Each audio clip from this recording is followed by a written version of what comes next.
My name is Amanda, and I'm 39. I'm sitting in my quiet Chicago apartment, flipping through old photos of my daughter Sadie. Her gap-toothed grin at 5 US baking cookies, her tiny hand in mine. Each picture stabs my heart. I didn't attend her wedding. She invited her mother's affair partner Greg, the man who tore our family apart. That betrayal cut so deep, I walked away from her. Years later, the silence haunts me. Have you ever lost someone you love over a choice? Share below, and please like and subscribe for more stories. The summer of 2018 felt heavier than most. I was 35, living in a small house on the edge of suburban Ohio, the kind with creaky floors and a porch that sagged under too many winters. Sadie, my daughter, was 18, all legs and dreams packing for college.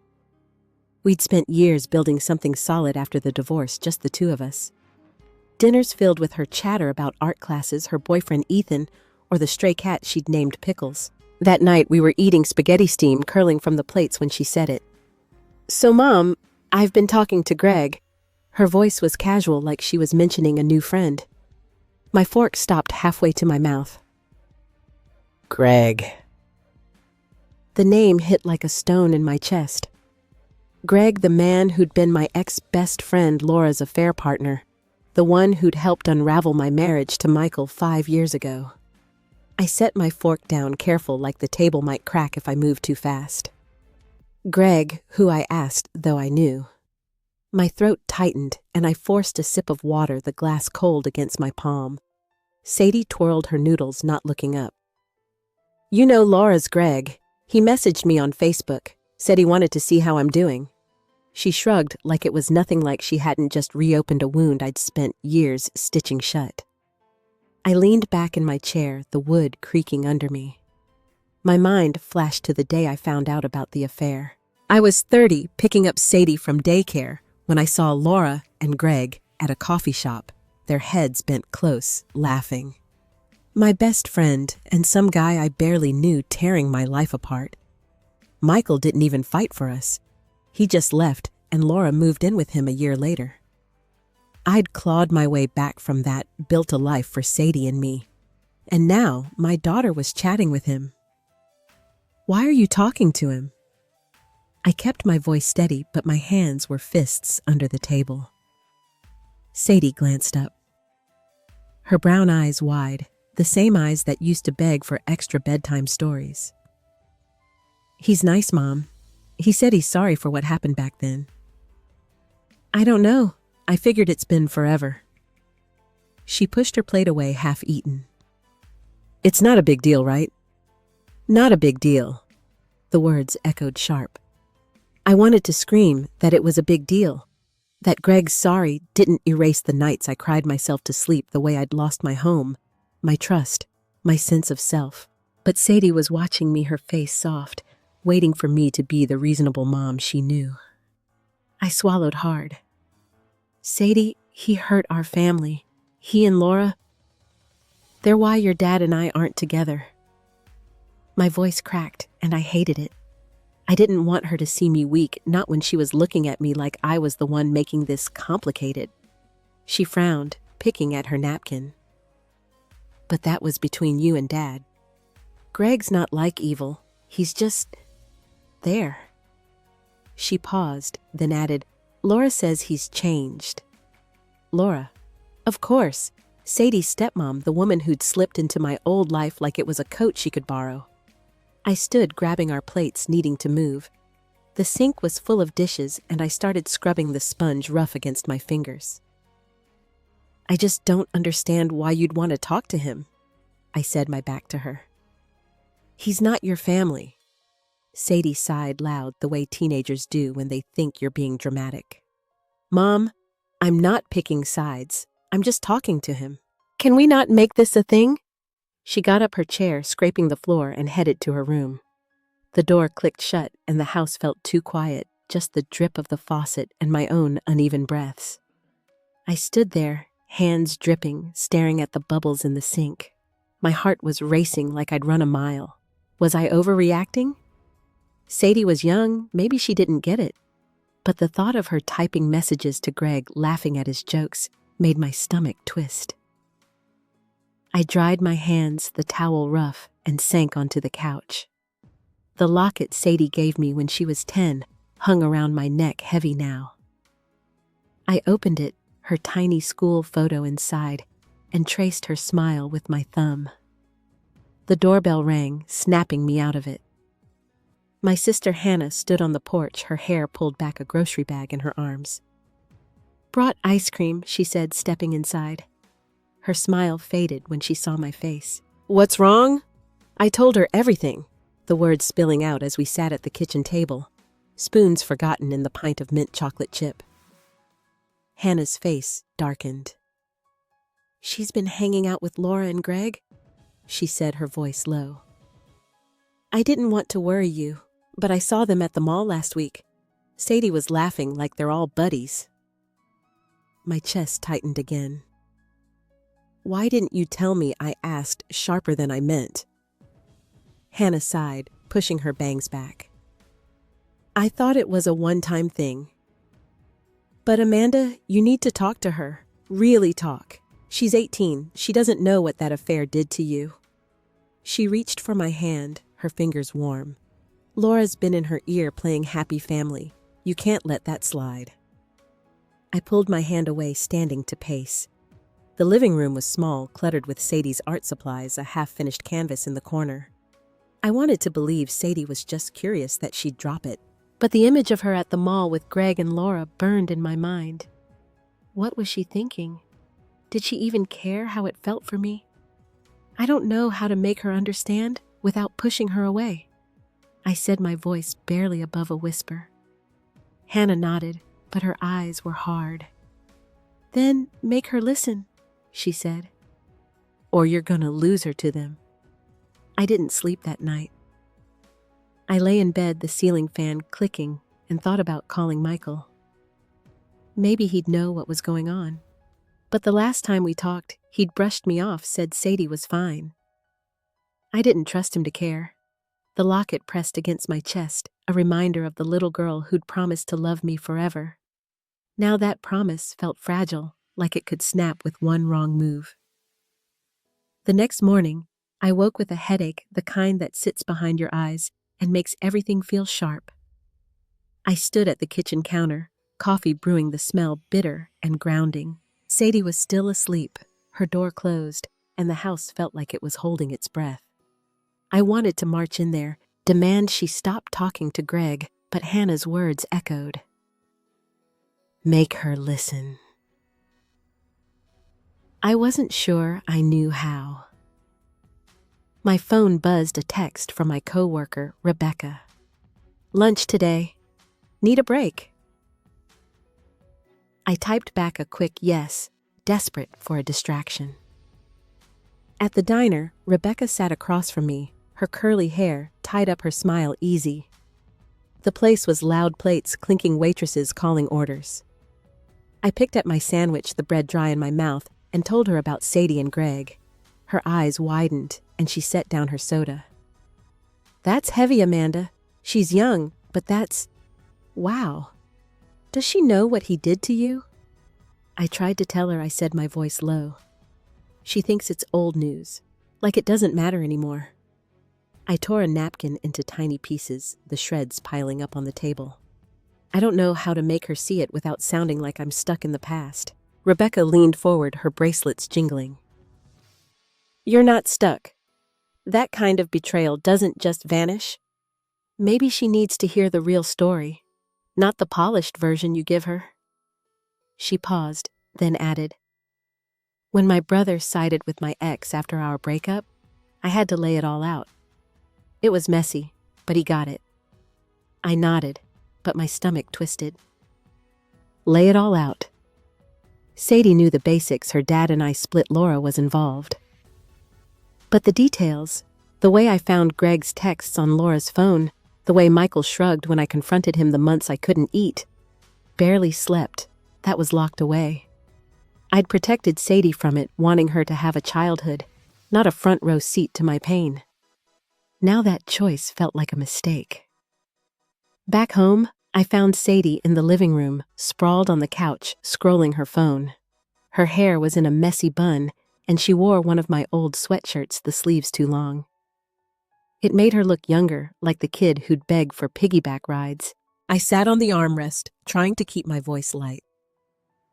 "Hey, can we talk about last night?" She didn't look up. "If it's about Greg, I already said it's not a big deal." Her thumb kept moving the screen, glowing. I took a breath, my hands clasped tight. "It's a big deal to me, Sadie. I need you to understand why." I paused, searching for words. "When your dad and I split, it wasn't just about him and Laura. Greg was part of it. He and Laura, they were together behind my back. It broke me, honey. I lost everything." Sadie's thumb stopped, but her eyes stayed on her phone.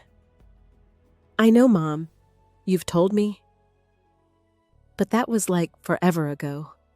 Greg's not trying to hurt anyone now." She finally looked up, her face stubborn. "Laura says he feels bad. Why can't you let it go? Let it go." The words stung like she'd slapped me. I stood pacing to the window.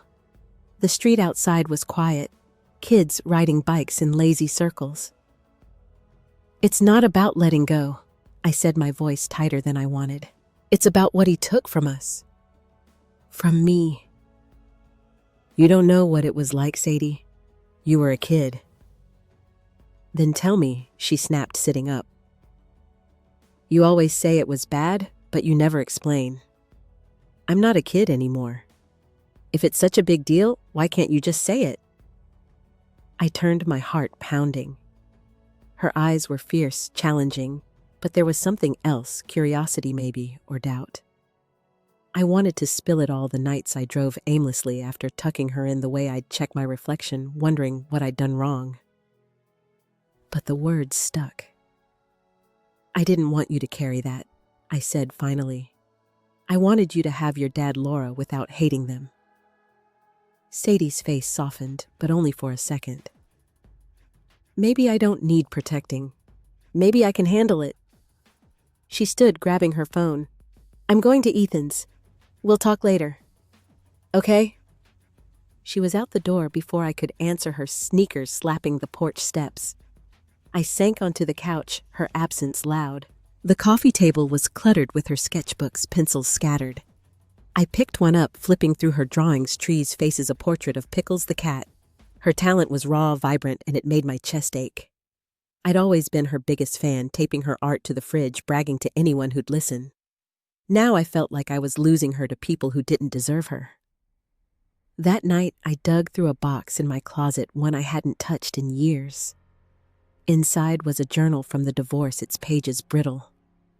I opened to a random entry, my handwriting shaky. "Saw Laura and Greg today. They didn't see me.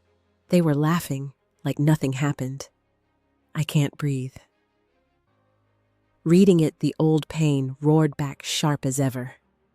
I slammed the journal shut, my hands trembling. I called Michael, something I hadn't done in months. He answered on the third ring, his voice gruff. "What's up, Amanda?" No warmth, just business. "Did you know Sadie's talking to Greg?" I asked, pacing my bedroom. The carpet was worn under my feet, a path I'd walked too many times. He sighed, long and tired. "Yeah, Laura mentioned it. She's curious, that's all. Let her figure it out." "Figure it out?"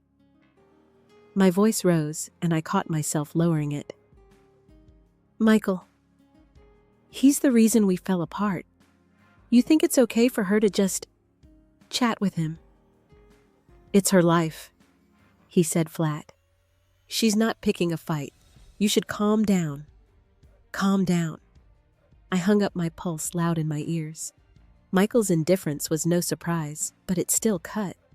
I sat on my bed, the journal beside me, and stared at the wall. Sadie was slipping away, pulled by Laura's version of the story, Greg's fake apologies. I needed to make her see the truth, but how?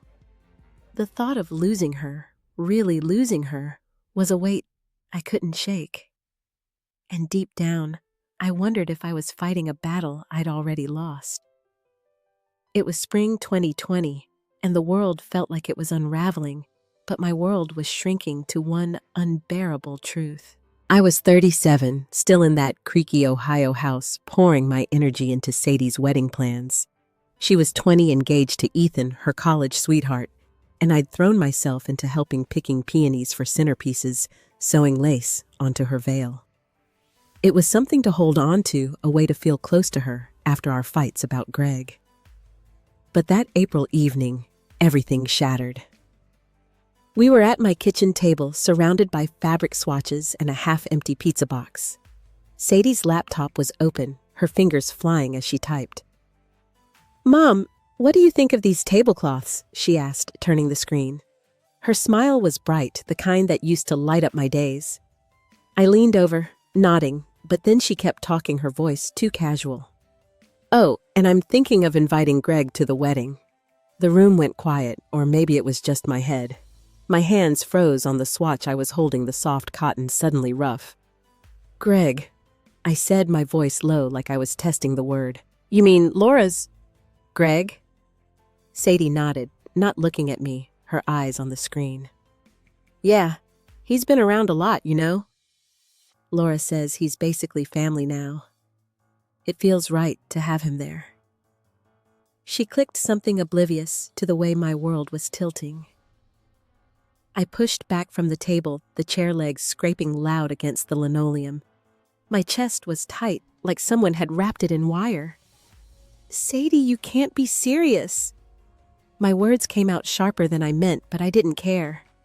"You know what he did. To me. To us." She finally looked up, her brow furrowing. "Mom, come on. It's my wedding. I want everyone who matters to me there. Greg's not the monster you think he is." She closed her laptop, her movements sharp. "Laura says he's changed, and I believe her." Laura again. Always Laura. I stood pacing to the sink, gripping the counter. The dishes from last night were still there, crusted with sauce. I wanted to smash them to hear something break besides me. "This isn't about Laura," I said, my voice trembling. "This is about you, inviting the man who helped destroy our family to your wedding. How can you even think that's okay?" Sadie stood too, her arms crossed. "Because it's not about you, Mom. This is my day, not your chance to settle old scores."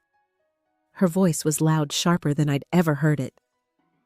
"I'm not choosing sides. I just want everyone I care about together." Why can't you understand that I turned, facing her, my hands shaking? You care about him. After everything. My voice cracked, and I hated how raw it sounded. "Sadie, I lost my marriage, my home, my best friend because of Greg. I rebuilt our life from nothing. And now, you want him at your wedding, like he's some uncle who deserves a seat?" She flinched, but her jaw tightened. "You're making this about you. I'm not saying what he did was okay, but it's been years. He's part of my life now. Laura's my stepmom. Greg's with her. I can't just pretend they don't exist." She grabbed her bag, slinging it over her shoulder. "I need some air." "Sadie, wait," I said, but she was already at the door, her sneakers squeaking on the floor. The door slammed, and the house was still, the pizza box sitting there like a mockery of our normal nights. I sank into a chair, my head in my hands. My heart pounded each beat, a reminder of the betrayal sinking deeper. She didn't just want Greg there. She was defending him, choosing him over me. I grabbed my phone, my fingers clumsy, and called Rebecca. She answered on the second ring, her voice warm. "Hey, what's up? I spilled everything," my words tripping over each other as I paced the kitchen. Rebecca listened, her silence steady until I ran out of steam. "That's rough," she said finally. "I get why you're hurt. When my brother invited my ex to his birthday, it felt like a punch. But Sadie's in a tough spot. She's got Laura in her ear, and she's young. Maybe she doesn't see it as a betrayal. But it is," I said, my voice breaking. "She's my daughter. She's supposed to have my back." I leaned against the counter, the edge digging into my hip. I don't know how to make her see it, Rebecca sighed. You might need to draw a line, Amanda. Tell her how far this pushes you. But be ready, she might not pick your side. Her words landed heavy, and we hung up soon after.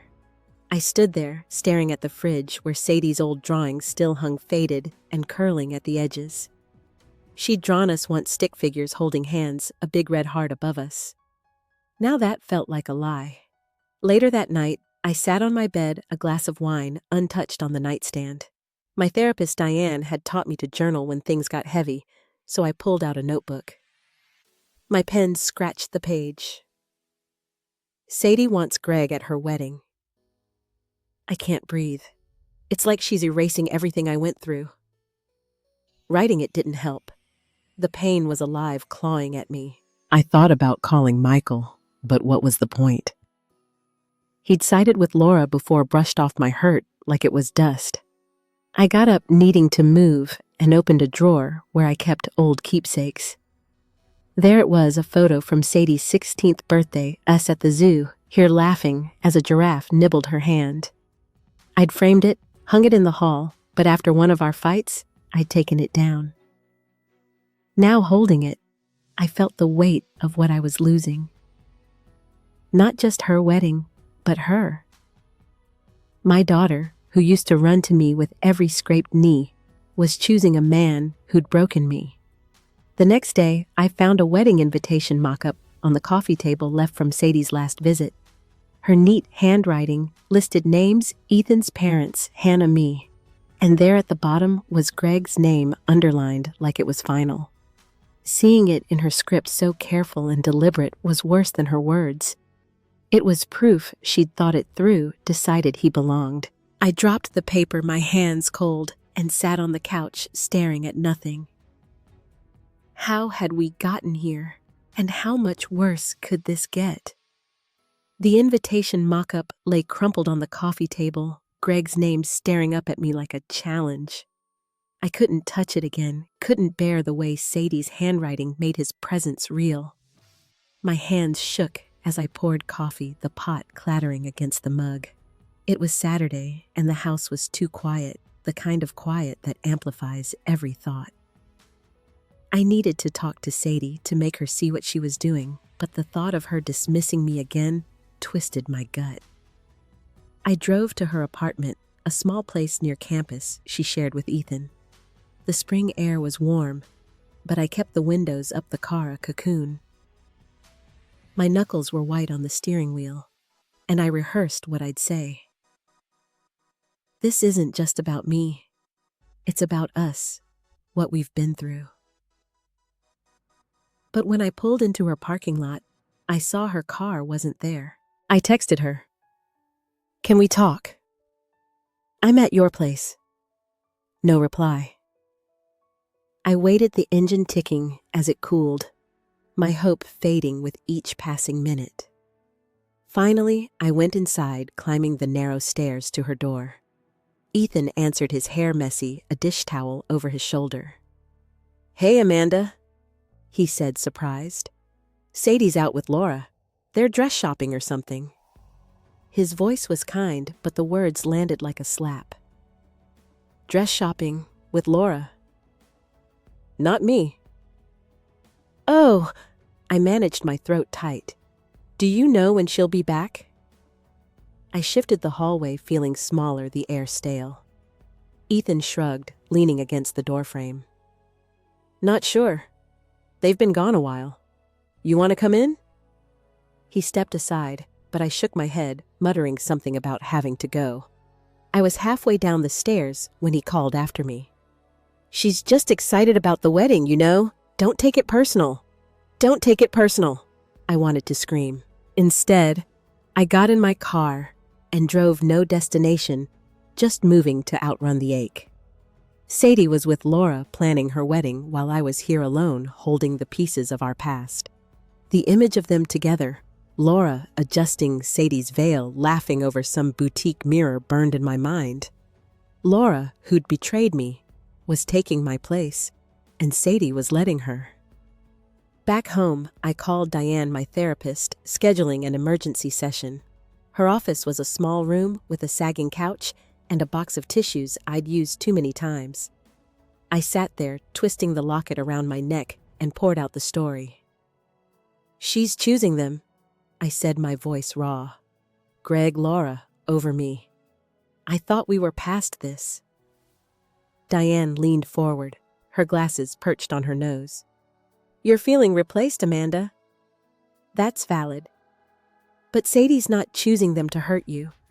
She's navigating her own relationships, and she may not see the weight of it."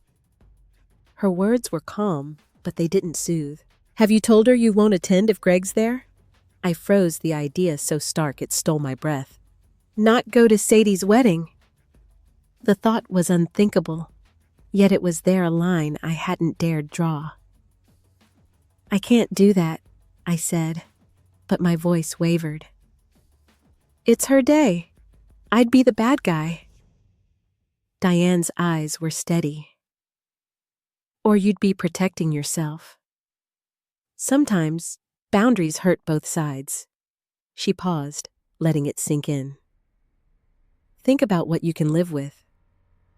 I left her office, rattled, the evening sky heavy with clouds. At home, I tried calling Sadie again, but it went to voicemail. Her cheery message: "Hey, it's Sadie. Leave a message." Felt like a mockery. I didn't leave one. Instead, I opened my laptop, scrolling through her social media, something I rarely did. There they were, photos of Sadie and Laura at a bridal shop, Sadie in a white dress, Laura beaming beside her. The caption read, "Feeling like a princess thanks to my second mom." Second mom. The words sliced through me sharper than any knife. I slammed the laptop shut, my breath short. My bedroom was dark, the curtains drawn, and I sat on the edge of my bed, the mattress creaking. The locket felt heavy, a weight I couldn't carry. I thought about that day at the zoo, Sadie's laughter, the way she'd clung to me. Now she was building a life that didn't include me, one where Greg was welcome, where Laura was her second mom. The betrayal wasn't just Sadie's, it was the world I'd built for her crumbling under the weight of her choices. I called Michael, desperation overriding my pride. He picked up, his voice clipped. "What now?" "Amanda, Sadie's inviting Greg to the wedding," I said, no preamble. "Did you know?" He sighed long and irritated. "Yeah, Laura told me. It's her call, not yours. You need to get over it for Sadie's sake." His words were cold, final, like he'd rehearsed them. "Get over it." I laughed, bitter. "You let Laura and Greg ruin us, and now you're letting them take Sadie. You're fine with that." "It's not about taking her," he snapped. "It's about her being happy. Stop making it a war." He hung up, and the silence was deafening. I threw my phone onto the bed, my hands trembling. Michael's dismissal, Sadie's absence, Laura's smug presence. It was too much. I felt like I was drowning, every breath a struggle. That night, I couldn't sleep. I wandered the house barefoot, the floor cold against my skin. In the living room, I stopped at a shelf where I kept Sadie's old school projects. There was a clay heart she'd made in 3rd grade, lumpy and painted red with Mom scratched into it. I held it, my fingers tracing the uneven edges, and the tears came hot and unrelenting. Sadie wasn't just inviting Greg, she was rewriting our story, erasing the pain he'd caused, the life I'd fought for. I set the heart down, my hands unsteady, and sank to the floor.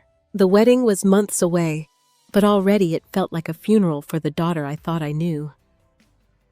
June 2021 arrived like a storm I couldn't outrun.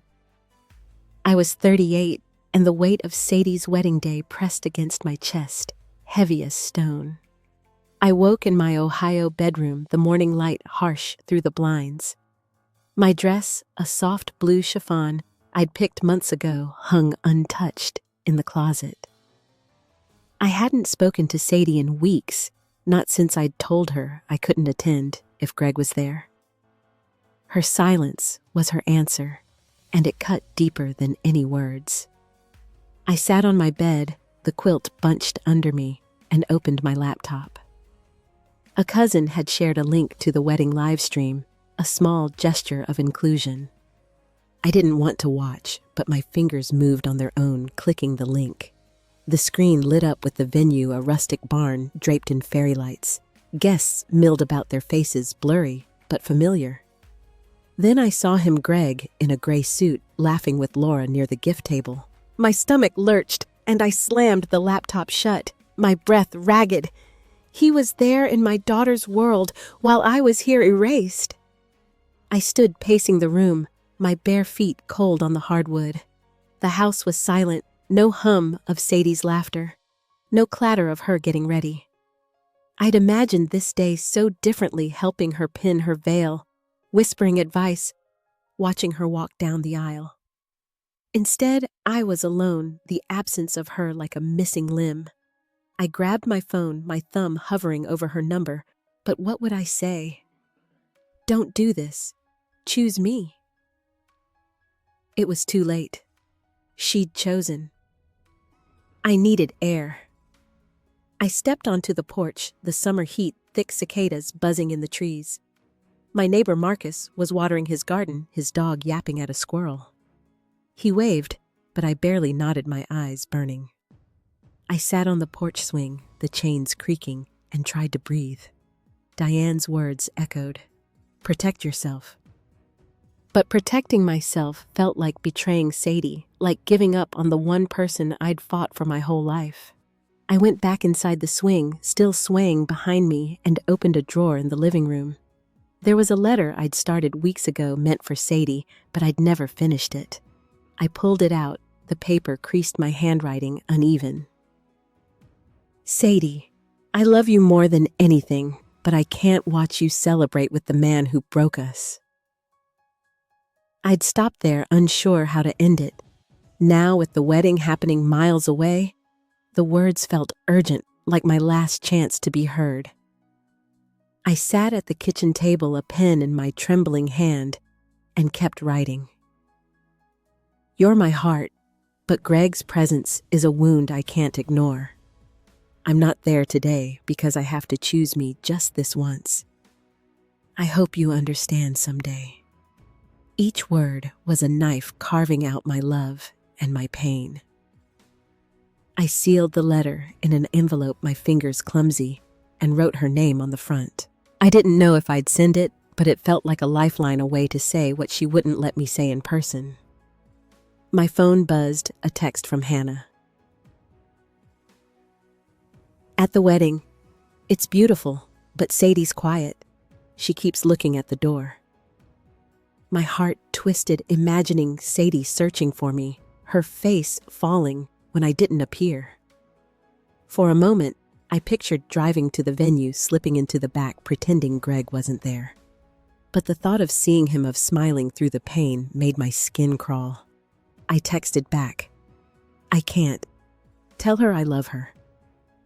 Hannah didn't reply, and the silence was louder than any response. I turned on the TV, desperate for noise, but it was no use. My mind kept pulling me back to the live stream, to Greg's easy smile, to Sadie's choice. I opened the laptop again, the video still paused. I hit play, masochistic, needing to see it through. The ceremony had started, Sadie walking down the aisle in a dress I'd never seen, her arm linked with Michael's. She was radiant, her smile wide, but her eyes were glassy, like she was holding something back. My throat closed, tears spilling hot down my cheeks. She was my girl, my everything, and I wasn't there. Then the camera panned to the crowd, and there was Greg again, clapping, his face smug. Something snapped inside me. I closed the laptop, my hands shaking so hard I nearly dropped it. This wasn't just about missing her wedding.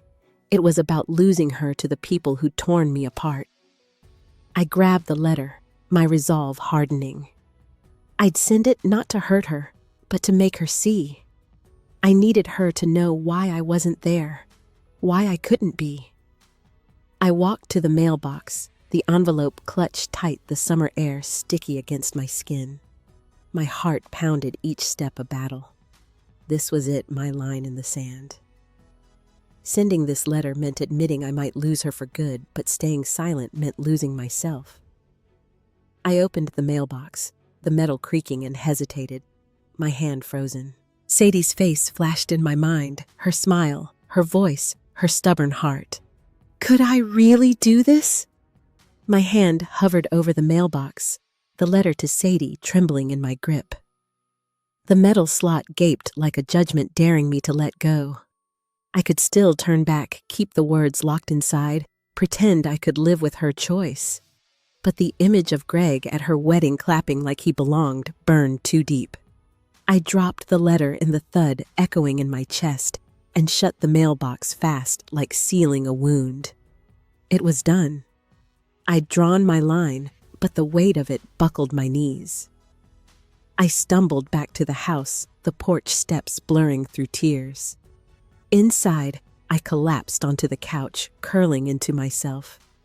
Sadie's old teddy bear pressed against my chest. Its fur was matted, one eye missing, but it smelled like her childhood, like the nights I'd held her through storms. Now the storm was me, and she was gone. My phone buzzed on the coffee table, relentless, and I ignored it, knowing it was probably Hannah with more updates I couldn't bear. But it kept buzzing, insistent, until I grabbed it, ready to silence it. Instead, I saw an email notification from Clara Ethan's mother. The subject line was blank, but my gut twisted as I opened it. Her words hit like a slap. Amanda, your absence today was selfish. Sadie deserved better than a mother who'd abandon her over a grudge. Everyone saw you weren't here. Shame on you. My breath caught the room spinning. Clara had sent this to the entire family email chain, Michael Hannah Cousins' aunts. My pain, my choice laid bare for judgment. I scrolled, my hands shaking, and saw replies piling up. Michael's sister Janet.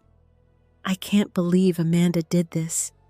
A cousin, Paul, Sadie, looked heartbroken. No one defended me. No one asked why. They just assumed Clara was right, that I was the villain who'd ruined Sadie's day. The humiliation burned hot and public, like I was standing naked in that barn, Greg's laughter ringing in my ears. I dropped the phone, my face in my hands, sobs tearing through me, raw and unstoppable. I wanted to scream, to tell them they didn't know the nights I'd rebuilt myself for Sadie, the years I'd swallowed my hurt to give her a home. But Clara's email had turned me into a caricature, the bitter ex-wife who couldn't move on. And Sadie, my Sadie, hadn't stopped. It hadn't told them why I wasn't there. Had she even read my letter? Did she care? I staggered to the kitchen, needing water, something to ground me. The sink was empty, dishes done a stark contrast to the chaos inside. I filled a glass, the tap's hum, the only sound, and drank. But it didn't help. My reflection caught in the window. Pale eyes read a stranger staring back. Who was I without Sadie?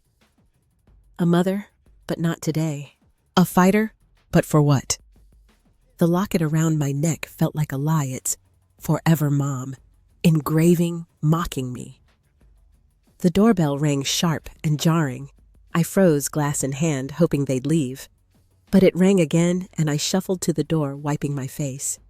It was Hannah, her eyes puffy, a tissue crumpled in her fist. "Amanda," she said, stepping inside without asking. "I just left the wedding. I had to see you." She sat on the couch, pulling me down beside her. "Sadie's a mess," she said, her voice thick. She danced with Ethan, smiled for photos, but I saw her in the bathroom crying. She wouldn't say why, just kept saying she wished things were different. Hannah's words were a knife twisting deeper. "I told her you love her, but she's so stubborn, Amanda. She thinks she's doing the right thing having Greg there." I stared at the floor, the carpet's worn threads blurring. "She invited him," I whispered. "She knew what it'd do to me." My voice broke, and Hannah reached for my hand, but I pulled away too raw for touch. And now Clara's telling everyone I'm the bad guy. Like I wanted this. Hannah's face hardened. Clara's out of line. I'll talk to her. But Amanda, this isn't just Sadie's fault. Laura's been filling her head, making Greg sound like some saint. Sadie's caught in the middle, and she's too young to see it. She paused, her eyes searching mine. What did you do with that letter I sent it? I said the words heavy. Hannah's eyes widened, but she didn't speak, just nodded like she understood the cost. We sat in silence, the clock ticking loud each second, a reminder of the wedding unfolding without me. I imagined Sadie cutting the cake, Greg raising a glass, Laura beaming like she'd won. The thought was suffocating a vice around my heart. I stood needing to move and walked to the window. The street was dark now, fireflies blinking in the yard. I don't know who she is anymore, I said, my voice barely audible. My daughter inviting him, letting Clara shame me. It's like she's someone else's kid. The words tasted like ash, but they were true. Sadie wasn't mine, not today. And I was nothing, a mother without a daughter, a woman without a fight left. The days after Sadie's wedding blurred into a fog. I was 38, still in that Ohio house, but it felt like a shell hollowed out by her absence. Clara's email and the family's judgment hung over me, a cloud I couldn't shake. Hannah's visit had left me raw, her words about Sadie's tears both a comfort and a wound. I'd sent the letter, drawn my line, but it wasn't enough. I was sinking, and I knew I had to move to do something, or I'd drown in this grief. I started small, forcing myself out of bed each morning, making coffee, even when I didn't want it. The kitchen smelled of grounds and dust, the counter cluttered with unopened mail. One envelope caught my eye. A job offer from a design firm in Chicago, something I'd applied for months ago, before the wedding consumed me. I'd ignored it, too tangled in Sadie's plans. But now, it felt like a rope thrown to a drowning woman. Chicago. A new city, a new life. The idea was terrifying, but staying here surrounded by memories of her was worse. I called Diane, my therapist, and met her that afternoon. Her office was the same sagging couch, faint lavender scent, but I felt different, like I was teetering on an edge. I'm thinking of moving, I said, my hands twisting in my lap. To Chicago. There's a job. I need to get away from this. All of it. Diane's eyes softened, but she didn't sugarcoat it. Moving's a big step, Amanda. It could be healing, but it's also running. Are you ready to leave Sadie behind, maybe for good? Her question hit hard, and I looked away. The locket cool against my chest. I don't want to leave her, I said, my voice low. But I can't keep waiting for her to choose me. She invited Greg, let Clara shame me. I'm tired of being the one who hurts. I paused, the words settling. I need to choose myself. Diane nodded, scribbling something in her notebook. Then let's talk about what that looks like. Not just moving, but building a life that's yours. We spent the hour mapping it out, logistics, fears, hopes. I left feeling lighter, like I'd taken a breath after holding it too long. Back home, I sat at my desk, the job offer spread out. The salary was good, the work exciting, graphic design for a startup, something I'd always wanted to try. I imagined a new apartment city, light streets, where no one knew my story. But Sadie's face kept creeping in, her smile, her stubborn frown. Could I really leave her? I pushed the thought down, focusing on the practical. I emailed the firm accepting the job, my heart racing as I hit send. It was real now, no turning back. That night, I started writing an email to Sadie. Not a plea, not an accusation, but a goodbye, at least for now. I sat on the couch, laptop balanced on my knees, the room lit by a single lamp.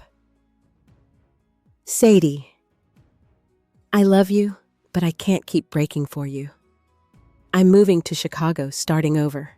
I need space to heal, and I hope you'll understand one day. Each word was deliberate, a brick in the wall I was building to protect myself. I didn't send it yet, but writing it felt like reclaiming a piece of me. The next morning, I called Rebecca, needing her steadiness. We met at a coffee shop, the air thick with espresso and chatter. She hugged me, her curls brushing my cheek, and listened as I told her about Chicago. "You're brave," she said, stirring her latte. "When I cut off my brother, I thought I'd regret it, but it gave me room to breathe." "You deserve that, Amanda." Her words bolstered me, but doubt lingered. "What if Sadie hates me for this?" I asked, my voice small. "What if I'm making it worse?" Rebecca's eyes were kind but firm. "She might be angry, but you're not her punching bag. You're showing her what it means to stand up for yourself. That's a gift, even if she doesn't see it now." I nodded, sipping my coffee, the warmth grounding me. For the first time in weeks, I felt a flicker of strength, like I was more than my pain. I spent the next few days sorting through the house, deciding what to keep, what to leave. Sadie's old room was the hardest. Her posters still hung on the walls, her art supplies scattered on the desk. I found a sketch she'd done of us, pencil lines, soft but sure, our faces close, smiling. My throat tightened, but I didn't cry. Instead, I folded it carefully, tucking it into a box. I wasn't erasing her, but I was letting go of the weight I'd carried. By the end of the week, I'd contacted a realtor to sell the house. The decision was sudden, but it felt right, like shedding skin that no longer fit. I stood in the living room, sunlight streaming through the windows, and imagined a new life. Chicago wasn't just a place, it was a chance to be Amanda, not just Sadie's mom, not just the woman Greg and Laura broke. I clutched the locket, its edges familiar, and felt a spark of something new, resolve, quiet, but fierce, growing inside me. The spark of resolve from accepting the Chicago job grew steady but unyielding, like a fire I hadn't known I could kindle. I was 38, packing my life into cardboard boxes, each one a step towards something I couldn't yet name. The Ohio house, with its sagging porch and memories of Sadie, felt less like home every day. I'd written the email to Sadie saved in my drafts, but I wasn't ready to send it. Not yet. First, I needed to prove to myself I could do this. I started clearing out the garage, a task I'd avoided for years. It was a mess of old furniture, holiday decorations, and Sadie's childhood relics, a tricycle with faded streamers, a box of her school awards. I found a photo album from her 10th birthday, her face smeared with cake, my arm around her, both of us laughing. My chest tightened, but I set it aside, not to keep, but to donate. I called a local school offering Sadie's old art supplies and books. The principal's voice was warm, grateful, and when I dropped off the boxes, a teacher thanked me, saying they'd inspire new kids. Walking away, I felt lighter, like I'd given a piece of Sadie's past a new purpose. Back at the house, I met with the realtor, a brisk woman named Carla, with a clipboard and a no-nonsense smile. She walked through the rooms, jotting notes, while I trailed behind, seeing the house through her eyes, worn but sturdy, a place someone else could love.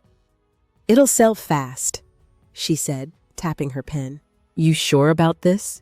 I nodded, my throat tight, and signed the listing papers on the kitchen table. The ink felt final, a door closing, but also a window cracking open. That evening, I went to a support group Diane had recommended for parents estranged from their kids.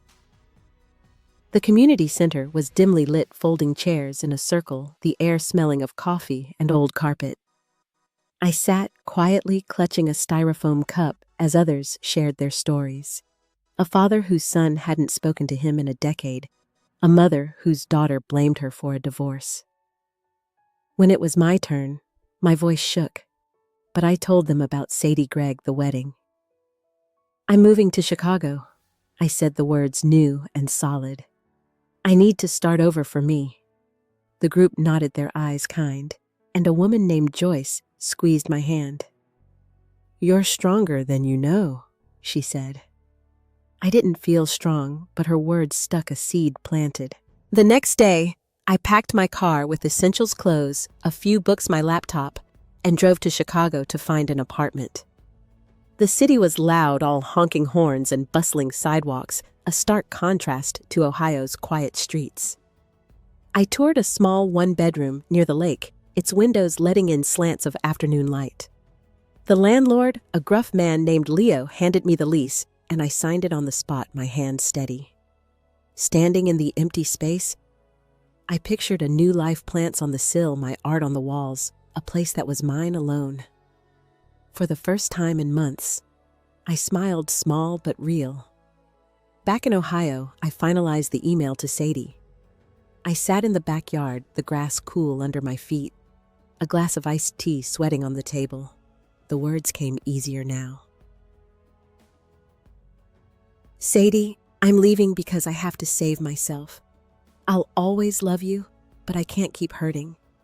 I hope you find your way, and maybe one day we'll find each other again. I read it over my heart, pounding, and hit send before I could second guess. Then I blocked her number just for now to protect the fragile strength I'd built. The act was quiet, final, like closing a book I wasn't ready to finish. I called Michael to tell him I was moving, not expecting much. He answered, his voice distracted, a TV blaring in the background. "Chicago, huh?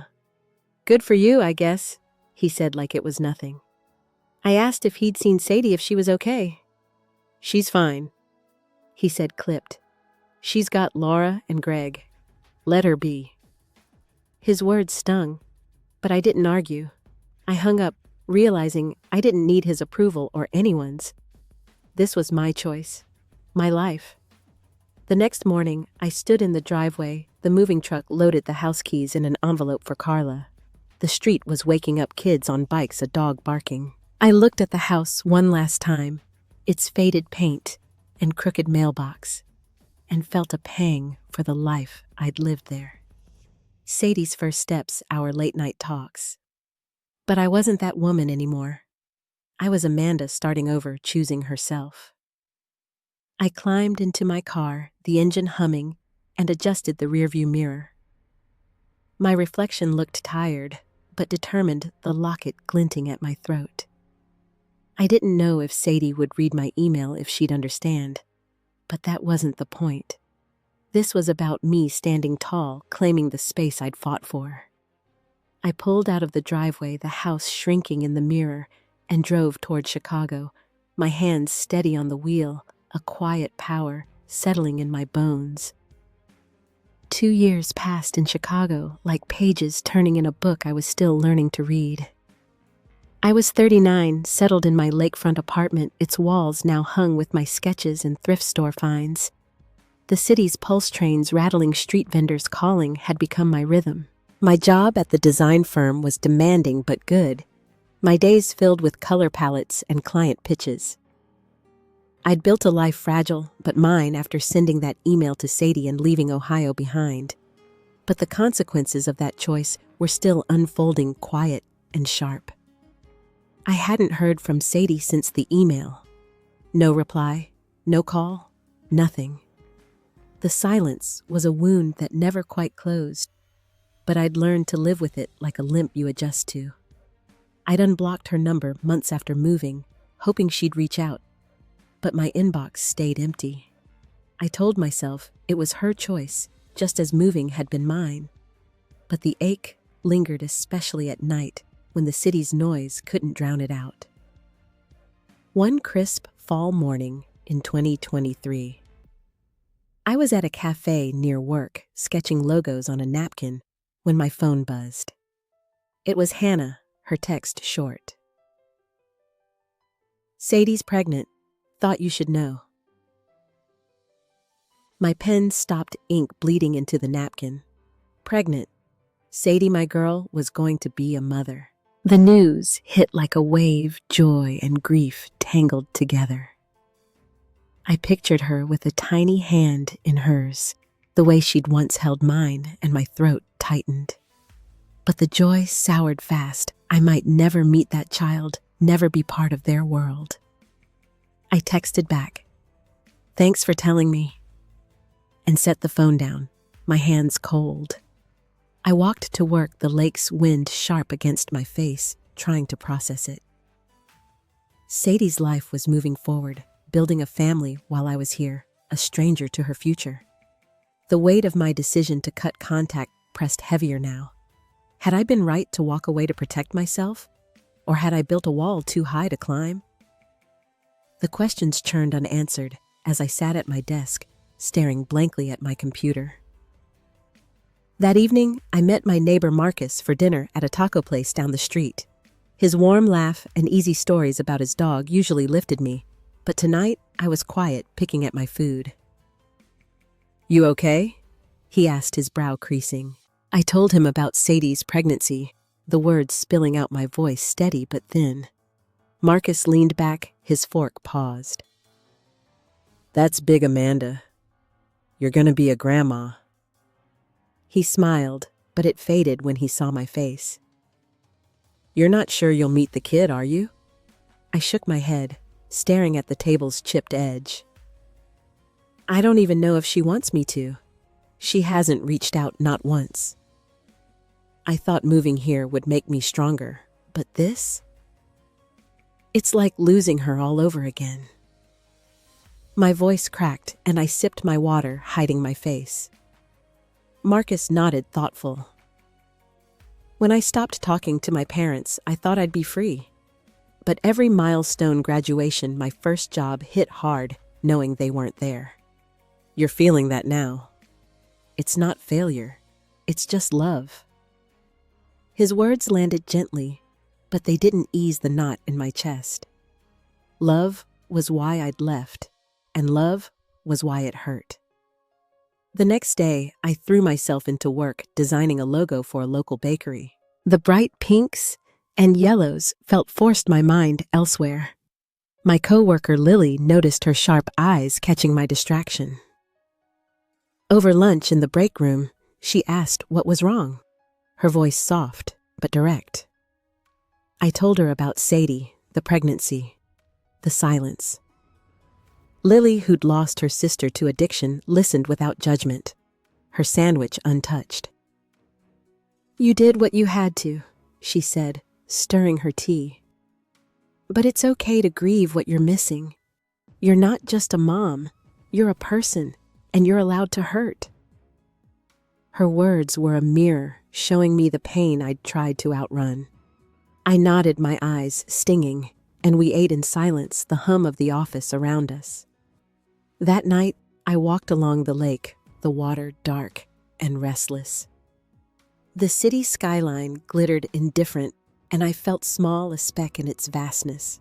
Sadie's pregnancy was a milestone. I'd dreamed of buying tiny shoes, reading bedtime stories, but it was slipping through my fingers. I'd chosen myself, moved to Chicago, built this life, but the cost was clearer now. A grandchild I might never know, a daughter who'd become a stranger. I stopped leaning against a railing, the metal cold under my palms, and let the truth settle heavy and unyielding.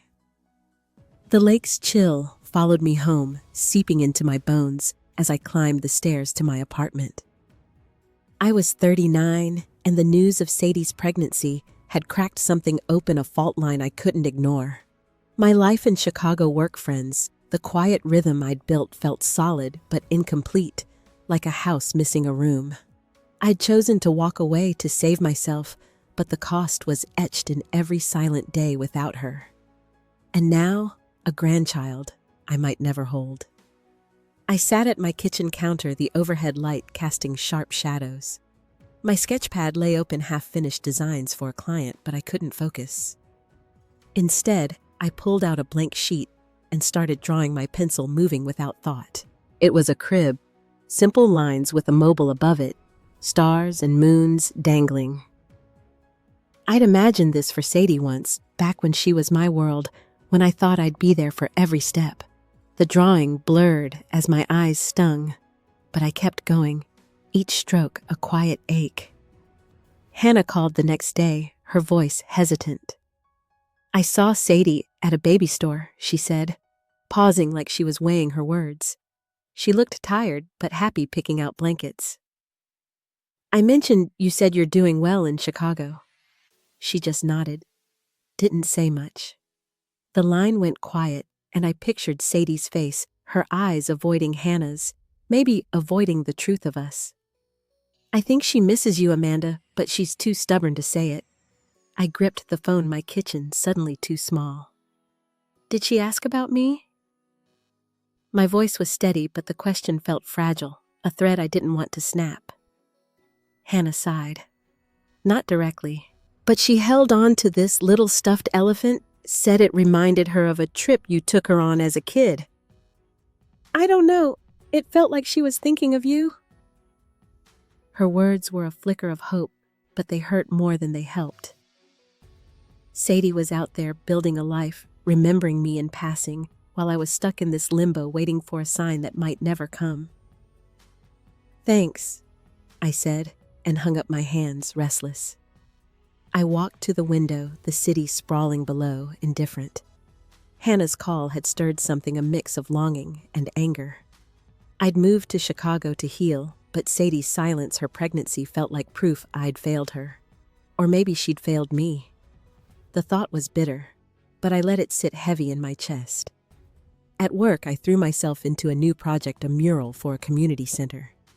The blank wall was daunting, but I sketched ideas, bold swirls of blue and green, a nod to the lake that had become my anchor.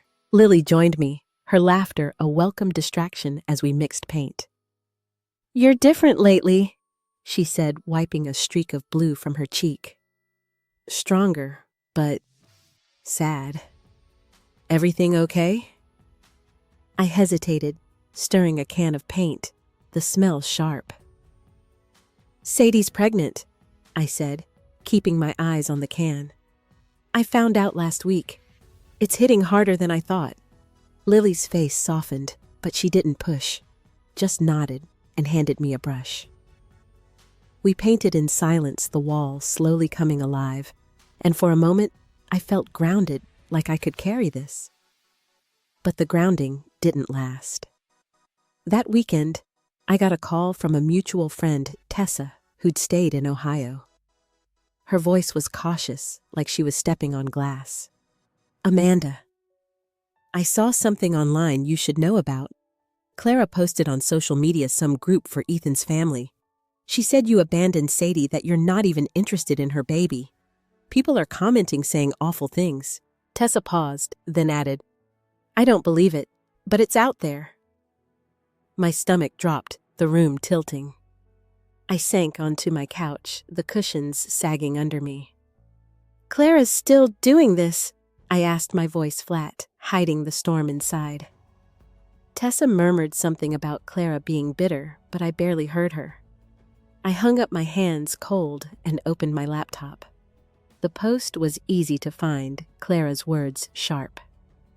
Sadie's expecting, and her so-called mother hasn't even called. Some people don't deserve family. The comments were worse, strangers and distant relatives piling on, calling me heartless, selfish, a failure. The public shaming was a fresh cut deeper than Clara's email 2 years ago. I'd moved to escape this, to build a life beyond their judgment. But here, it was following me across state lines. I closed the laptop, my breath shallow, and stood needing to move. My apartment was small, the hardwood creaking as I paced the walls closing in. I'd thought I was free, but Sadie's pregnancy, Clara's lies, the silence from everyone else, it was a cage I couldn't outrun. I stopped at my easel where the mural sketch waited half done. My hands itched to paint, to pour this into something I could control, but I couldn't. Instead, I sat on the floor, my back against the wall, and stared at the ceiling, the fan spinning slow circles. Sadie was out there carrying a child, while I was here painted as a monster by people who didn't know me. The life I'd built felt like a lie, a fragile shell over a wound that wouldn't heal. I closed my eyes, the city's hum faint through the window, and let the emptiness settle cold and absolute. Early 2025 brought a quiet I hadn't known I needed. I was 39, living in my Chicago apartment, the lake's gray shimmer visible from my window. The sting of Sadie's pregnancy and Clara's online venom had dulled, not gone, but softer, like a bruise you can touch without wincing. I'd built a life here, work friends, moments of joy, but it was the small rituals that grounded me now. Mornings with coffee and a book, evenings sketching by lamplight. I was learning to be enough for myself. I'd started taking long walks through the city, my scarf tight against the February chill. The streets were alive, vendors selling hot pretzels, kids chasing pigeons. I'd stop at a bench in Millennium Park, watching clouds shift over the bean's silver curve. It was there one Sunday that I began to unpack my years with Sadie. Not the pain, but the love, the way she'd hum off key while doing homework, how she'd insisted on matching Halloween costumes. I'd held those memories tight, afraid to lose them, but now I let them breathe, let them be enough. Work had become a refuge, my designs for the community center mural earning praise. Lily and I spent late nights painting, our hands flecked with color, trading stories about our lives. She talked about her sister's recovery. I shared bits of Sadie's childhood, her obsession with fireflies, her first wobbly bike ride. "You're a good mom," Lily said once, wiping paint from her brow, "even if she doesn't see it yet." Her words settled in me, not as hope but as truth. I'd done my best, and that was enough. Marcus, my neighbor, kept me tethered too. He'd knock on my door with leftovers or drag me to trivia nights at a local bar. His easy warmth reminded me I wasn't alone, even when I felt it. One evening, he pitched a group trip to the coast, a rented cabin in Michigan with Lily and a few others. "Come on, Amanda," he said, grinning over a beer. "You need some waves in your life." I laughed, but the idea stuck, a chance to step outside my routine, to see myself beyond Chicago's skyline. I hesitated, though. The trip felt like a betrayal, like I was moving too far from Sadie's shadow. I called Diane to talk it through, her voice calm over the phone. "You're allowed to live, Amanda," she said. "Sadie's part of you, but she's not all of you." "What do you want this trip to mean?"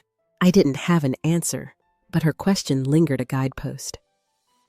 I wanted to feel free, not from Sadie, but from the weight of waiting for her.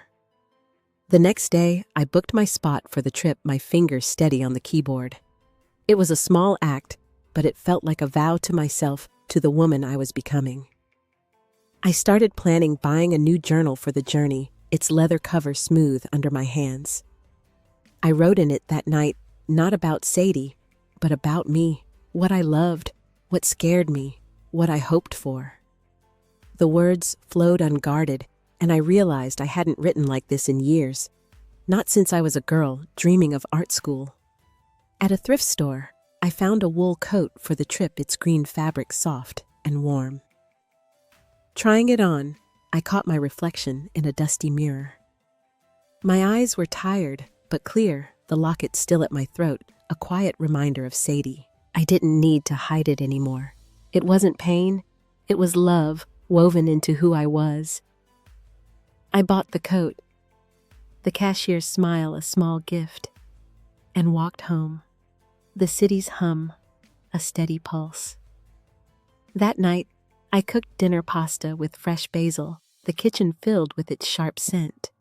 I ate at the counter, a single plate, and didn't mind the quiet. I was okay, not whole, but healing piece by piece. The trip loomed a horizon I could reach, and I felt ready not to forget Sadie, but to carry her differently. I washed my plate, the water warm against my hands, and stood still, breathing slow, the world soft around me. The Michigan trip was days away, and I was 39, standing in my Chicago apartment, packing a duffel bag with sweaters and books. The room smelled of cedar from a candle I'd lit, its flicker soft against the dusk. I'd been carrying Sadie's absence for years, but here, folding clothes, I felt a shift. Not closure, but acceptance, like setting down a heavy load. I was learning to live with the space she'd left to fill it with pieces of myself I'd forgotten. I zipped the bag and sat on my couch, the leather cool under my thighs. My journal lay open, pages filled with thoughts I hadn't shared with anyone. I wrote about the lake, how its waves reminded me of time relentless but not cruel. I wrote about Sadie, not with longing, but with clarity. I'd loved her fiercely, and I always would, but I couldn't wait for her to see me. The act of writing was quiet, a tether to the woman I'd become. Marcus stopped by dropping off a map of the coast, his eyes bright with plans. "You're gonna love the dunes," he said, leaning against my doorframe.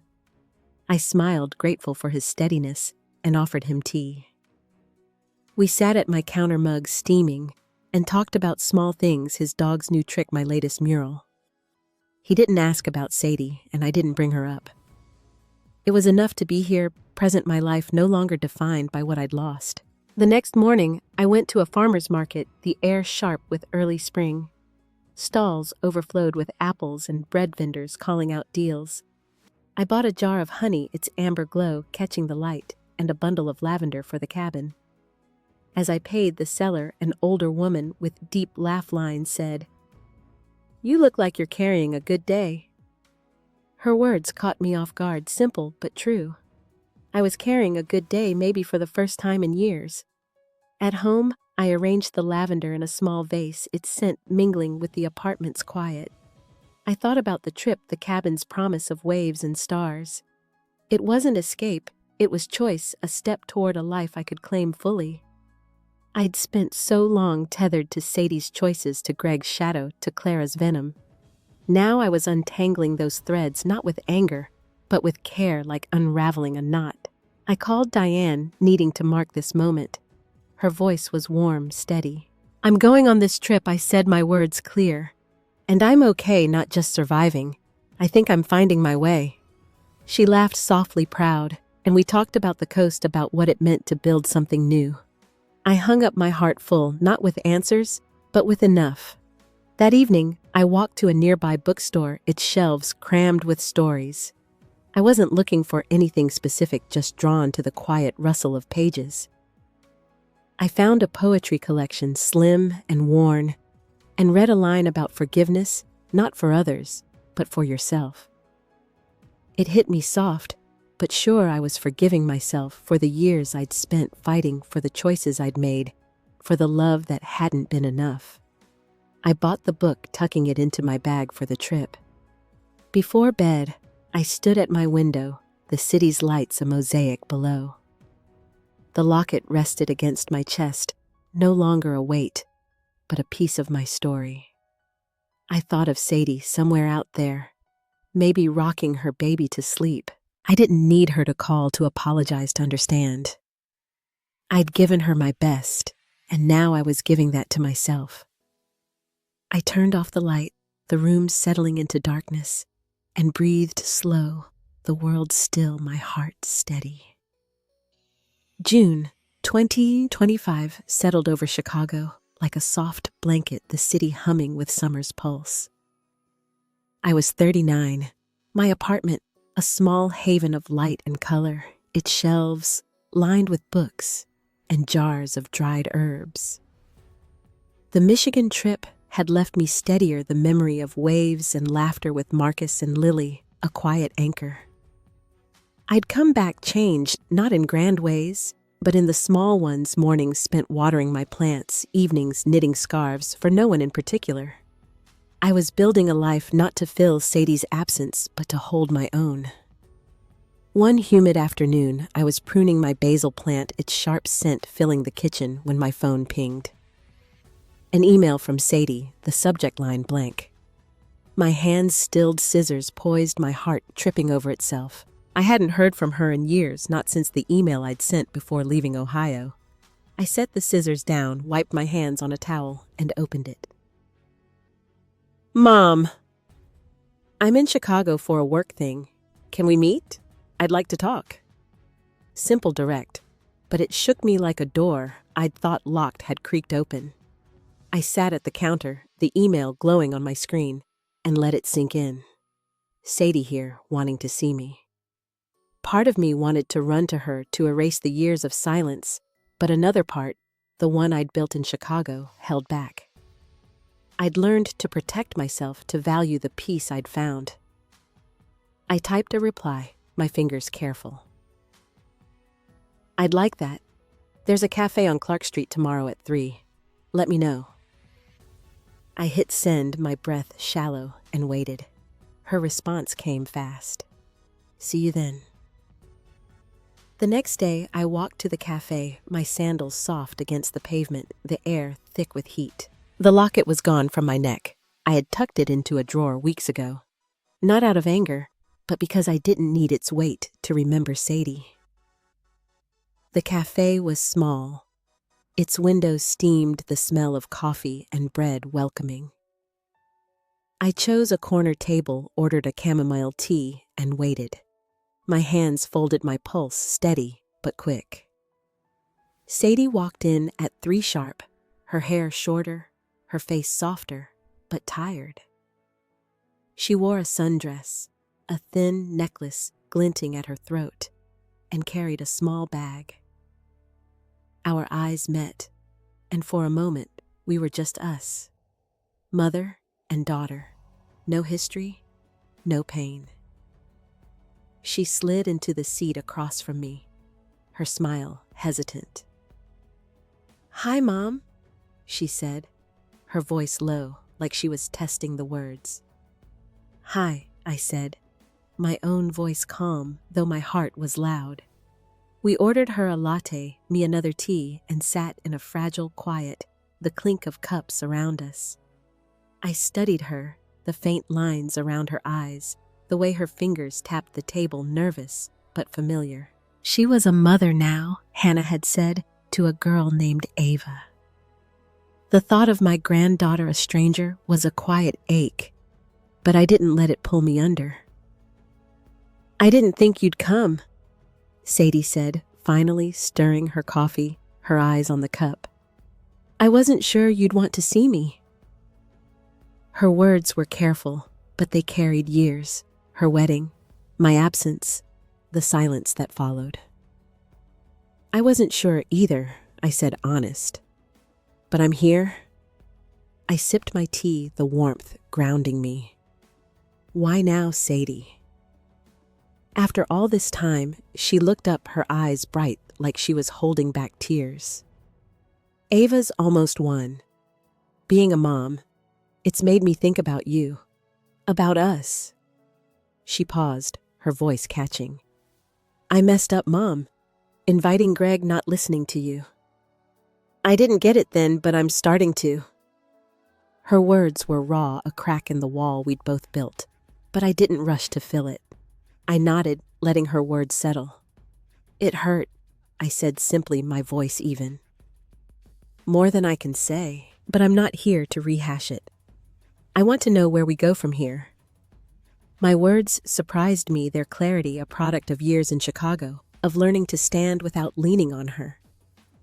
Sadie's eyes softened, a tear slipping down her cheek. "I don't know," she admitted. "I just want to try. Maybe start small, like coffee, or I could bring Ava next time."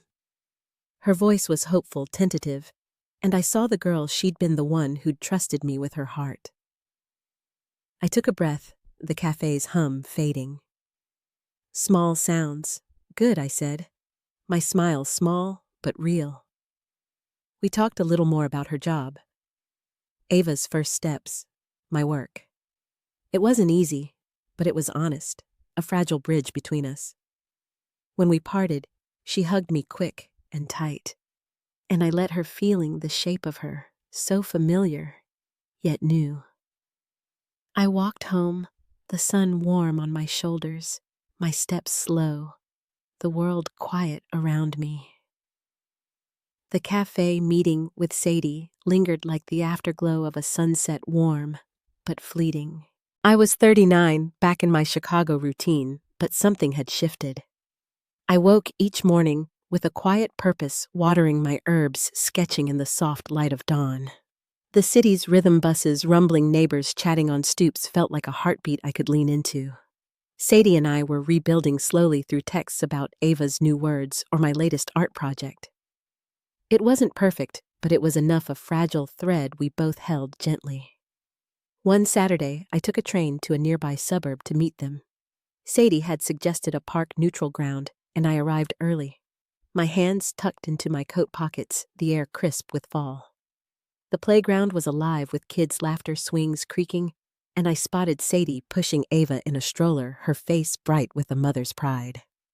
Ava was small, her curls catching the light, her giggle a sound that stitched something in me back together.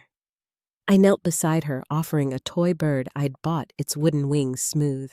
"For you," I said, my voice soft, and Ava's tiny hand grabbed it, her eyes wide. Sadie watched her smile, careful but real. "She loves birds," she said, sitting on a bench. I joined her, the wood cool under my thighs, and we talked about Ava's sleep habits, my mural at the community center, the weather.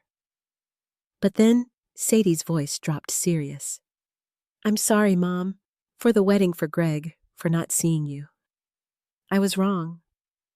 Her eyes were steady, holding mine, and I saw her not as my little girl, but as a woman owning her mistakes. I took a breath, the park's noise fading. "I'm sorry too." I said, my words measured, for walking away, for making it hard. But I had to, Sadie. I had to find myself again. She nodded, tears brimming, and we sat in silence, the weight of years softening between us. I reached for her hand, her fingers warm, and for the first time I felt we were meeting as equals, two people who'd hurt and healed in their own ways. Hannah joined us later, her presence a bridge to our shared past. She hugged Sadie, then me, her laugh breaking the tension. "Look at us," she said, kneeling to tickle Ava. "Family messy as ever." We walked through the park, Ava babbling, and I felt a quiet joy, not in fixing everything, but in being here present without the old wounds dictating my steps. Back in Chicago, I started a new habit, writing letters to Ava, not to send, but to keep a record of who I was for her. I'd sit at my desk, the lamp casting a warm circle, and write about the city, my hopes, the strength I'd found. It was my way of being her grandmother, even from afar, of leaving something she might one day hold. The act was small, but it anchored me, a promise to stay open to love without clinging. The lesson came clear one night as I stood on my balcony, the lake, a dark mirror below. I'd spent years fighting for Sadie against Greg, for my place in a world that felt unfair. But the real fight was within, learning to let go without losing love, to forgive without forgetting. I'd walked